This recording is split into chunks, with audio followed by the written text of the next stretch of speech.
Universitas Diponegoro membantah adanya temuan dugaan pemalakan yang dilakukan senior kepada dokter muda Aulia selama menjalani program PPDS jurusan anestesi di Fakultas Kedokteran.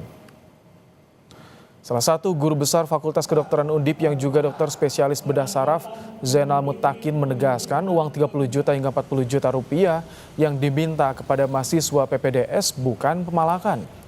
Uang tersebut merupakan iuran perangkatan PPDS yang dikelola oleh mahasiswa PPDS itu sendiri.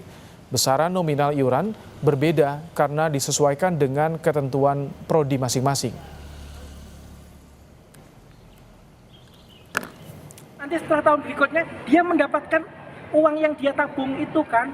Kalau 30 juta itu per orang atau satu angkatan? Satu angkatan. Oh, berarti bukan 30 juta itu per orang ya? Enggak. Kirain per orang. Bukan.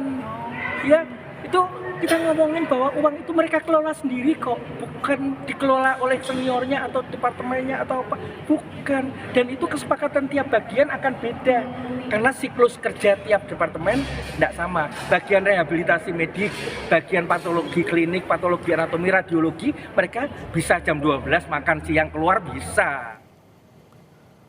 Polisi masih menyelidiki temuan Kemenkes soal dugaan pemalakan yang dialami oleh Dr. Aulia, mahasiswi kedokteran PPDS Anestesi Undip dari para seniornya.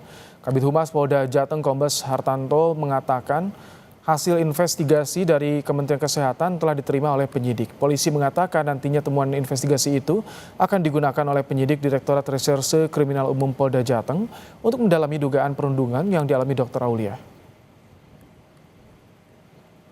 Kalau ada dugaan-dugaan baru akan kami terima informasi tersebut, tentunya itu menjadi petunjuk bagi penyidik, bagi pihak kepolisian untuk melakukan penyelidikan lebih mendalam lagi. Dengan harapan bukti petunjuk itu mempermudah penyidik untuk melakukan pemeriksaan dan mengambil keterangan dari informasi tersebut. Sejauh ini nilai nominalnya yang disampaikan belum? Masih kita kalkulasi nilai nominal. Dan misalnya ada informasi di luar tentang nilai nominal dan sebagainya, itu tentunya harus kita lakukan penyelidikan. Kita harus melakukan pendalaman betul atau tidak informasi tersebut.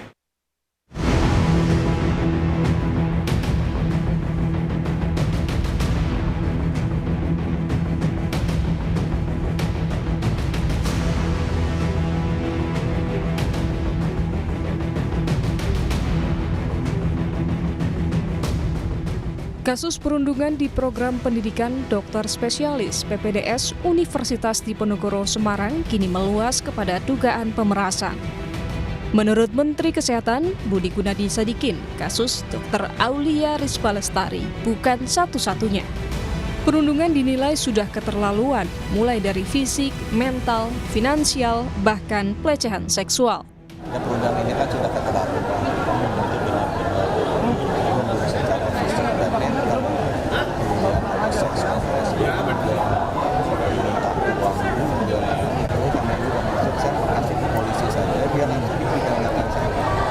Dia semuanya jelas, kemudian orang juga tahu dan ada efek jerahnya. Menanggapi soal tudingan pemerasan, Dekan Fakultas Kedokteran Universitas Diponegoro, Yan Wisnu, mempersilahkan investigasi seterang-terangnya oleh pihak berwenang. Itu masih investigasi. Kami bukan investigasi, silakan. Yang maksudnya dipalak siapa, yang memalak siapa, besarnya berapa, uangnya kemana. Investigasi akan muncul. Maksudnya secara internal ketika itu terbukti, apa yang akan dilakukan? Pasti pelanggaran sanksi berat, itu pelanggaran etik ternyata demikian berat. Hingga saat ini, Kepolisian Polda Jawa Tengah masih menginvestigasi soal kasus perundungan dan pemerasan terhadap Dr. Aulia Rizma Lestari. Tim Liputan, Kompas TV.